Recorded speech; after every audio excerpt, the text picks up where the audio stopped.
Now, let's assume we agree on the purpose. Yes. Let's assume it's a national development type fund. Okay? No more the supercharged pension fund, which is why there's no more that. No more the global asset management fund. Now, let's assume it's a national development.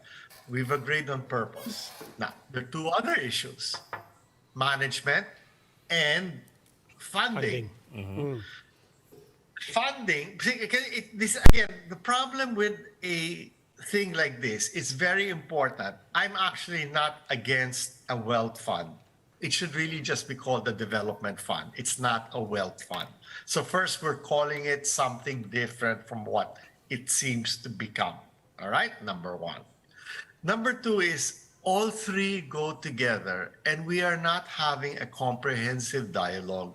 What it sounds like to me, to be very blunt, is somebody fell in love with the concept, people agreed with it, but they didn't fully understand what the concept is and the steps taken to do it. And now, in a sort of public forum, we're discovering what we want rather than we had a very, very generalist blueprint that didn't cover the three basic things. What is it for? How will it be funded? How will it be managed? And right now, we're kind of dancing around the purpose, which is a national, nobody's talking anymore, I think, about global asset management company. The Congress thing is moving, it's moving away from the Congress version. But we're only having a discussion on how to fund this right now. I think the discussions are going, frankly, in the right direction. Why didn't they have this before the Congress bill? Number one. Number two is nobody's still talking about management and how this is going to be run. Because let me say something.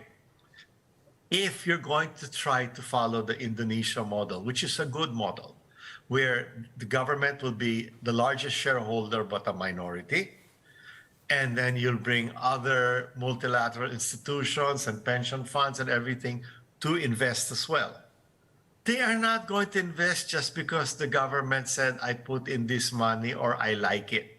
They will vet the manager's track record, the pipeline of potential deals to see if they have a purpose. Because you're not going to give somebody a check and say, bahala ka na.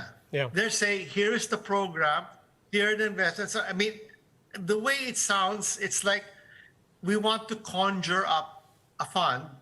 We've not studied not just how funds are set up, but how fundraising is successfully done Mr. when it is a co-investment like Indonesia.